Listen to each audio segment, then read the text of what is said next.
ডিসকোরুম্পা, এই দেখো ডিসকোরুম্পা, জাস্ট এই শব্দটা দিয়ে, এই শব্দটা মনে রাখলে তুমি 5 থেকে 10 সেকেন্ডের ভিতরে প্রায় 500+ এমসিকিউ তুমি ইজিলি সলভ করতে পারো, মানে তোমার সময় লাগবে না, 4টা অপশন দেখলেই তুমি অ্যান্সার করতে পারো, কয়েক সেকেন্ড লাগবে তোমার। ওকে, এখন দেখো ডিসকোরুম্পা জিনিসটা কি, দেখো ডি তে হচ্ছে তোমার ডিগ্রি, ডিমান্ড, ওকে, আই তে হচ্ছে ইনসিস্ট, এস তে হচ্ছে তোমার স্টিপুলেট, হ্যাঁ, সাজেস্ট, সি তে হচ্ছে কমান্ড, প্রত্যেকটা বর্ণ দিয়ে তোমার কিছু ভার্ব এখানে রয়েছে। সো এই ভার্বগুলোর পরে, গ্রামার বলছে এবার, এই ভার্বগুলোর পরে যদি তোমাকে অন্য কোনো ভার্ব বসাতে হয় তাহলে ওই ভার্বের কি বসাবো, V1 বসে, একদম ভার্ব 1 নম্বর ফর্ম, ঠিক আছে, মানে সহজভাবে বলতেছে আর কি।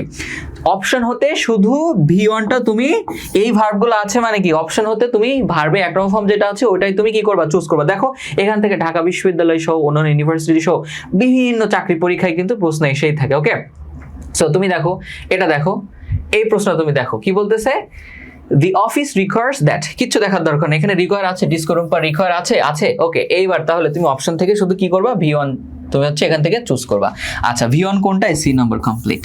এখন কথা হচ্ছে দেখো, কমপ্লিটেড, হ্যাভ প্লাস V3 এগুলো না, জাস্ট V1 ভার্ব 1 নম্বর ফর্ম, কমপ্লিটেড এটা V2, এটা বাদ। ওকে, এবার হচ্ছে শুড কমপ্লিট, তুমি বলতে পারো ভাই এই যেখানে তো কমপ্লিট, এটা তো V1, কিন্তু এর আগে মডাল ভার্ব আছে, এইসব কিচ্ছু থাকবে না, জাস্ট V1, জাস্ট ভার্ব 1 নম্বর ফর্ম, জাস্ট ভার্ব 1 নম্বর ফর্ম। বুঝতে পেরেছো? জাস্ট এই নিয়মটা তুমি অ্যাপ্লাই করো, দেখো যত প্রশ্ন এখানে আছে সব তুমি ইজিলি সলভ করতে পারবে। এখানে আমি প্রশ্ন বেশি দিই না নরমালি, মানে সবগুলো তোলা ঝামেলা। তুমি দেখবা যে মাস্টার বা অন্য যে কোনো বই খুলে দেখবো প্রচুর প্রশ্ন এসেছে বিগত বছরে, এখন তুমি সবই সলভ করতে পারবা। এখন একটা জিনিস তোমাকে একটু দেখায়, যেমন এখানে তুমি দেখো, এখানে বলছে দ্য ডক্টর সাজেস্টেড, হ্যাঁ সাজেস্টেড, এই যে এখানে, এবার তাহলে কি হবে, এই যে ডিসকোরুম্পার এস আছে না, সাজেস্টেড আছে না, তাহলে এখানে অ্যান্সার কোনটা হবে, অ্যান্সার হবে লু, জাস্ট V1, এর সাথে কোনো এস বাই এস হবে না, এর আগে কোনো মডাল ভার্ব থাকবে না, মানে কিচ্ছু না, জাস্ট V1। ক্লিয়ার?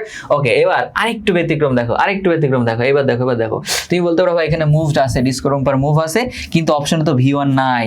হ্যাঁ দেখো, এই জিনিসটা তোমাকে বুঝতে হবে। দেখো অপশনের ভিতরে V1 তো তুমি নিবা, V1 না থাকলে কি B প্লাস V3 যদি কোনো অপশনে থাকে, B প্লাস V3, তাহলে ওইটাই হচ্ছে তোমার সঠিক অ্যান্সার হবে, কারণ ডিসকোরুম্পারের পরে B ভার্ব থাকলে B প্লাস V3 হয়। জাস্ট এটা মনে রাখবে যে V1 আর হচ্ছে কি আরেকটা হতে পারে, সেটা হচ্ছে B প্লাস V3। ওকে, এই অপশনটা তুমি কি করবা, যাচাই করে নেবা। ওকে, এখন তোমরা যারা অ্যাডমিশন হচ্ছে কোর্স করছো, এই দেখো এখানে অনেক প্রশ্ন আছে, দেখো অনেক প্রশ্ন, হাজার প্রশ্ন আছে। এখন তোমরা হচ্ছে যারা অ্যাডমিশনের প্রিপারেশন নিচ্ছ, কিন্তু ইংরেজি নিয়ে অনেক বেশি ঝামেলা আছো, হ্যাঁ ইংলিশের বেসিক দুর্বল, চিন্তায় আছো, টেনশনে আছো যে ভাইয়া আমার দ্বারা কি ঢাকা বিশ্ববিদ্যালয়ে চান্স পাওয়া সম্ভব, অনেক স্বপ্ন ছিল ঢাকা বিশ্ববিদ্যালয়ে পড়ার, কিন্তু ইংলিশের সমস্যা, এখন কি করবো? দেখো এই কোর্স, আমার অ্যাডমিশন ইংলিশ কোর্স, এই কোর্স হচ্ছে আমি একদম বেসিক থেকে ধরে প্রত্যেকটা টপিক তোমাকে সহজ এবং শর্টকাটের মাধ্যমে শেখায় দিব। এমসিকিউ রিটেনের শতভাগ প্রস্তুতি আমি তোমাকে গুছায় দিব। প্রিমিয়াম লেকচার শিট পাচ্ছ, ক্লাস পরীক্ষা তো নিয়মিত থাকছে, হ্যাঁ বিগত বছরের প্রশ্ন সব আমি সলভ করে দিব ধরে। ওকে, তারপর ডাউট সলভিং ক্লাস থাকবে। মনে করো যে কোয়েশ্চেন সলভিং ক্লাসেও তোমার বা কোনো একটা জিনিস পড়তে গিয়ে তোমার সমস্যা হচ্ছে, সো তুমি হচ্ছে ডিসকাশন গ্রুপে প্রশ্ন করবা, আমি তোমাকে উত্তর দিয়ে দিব, তাও না বুঝলে লাইভ ক্লাসে বোঝাই দিব। বুঝতে পারছো?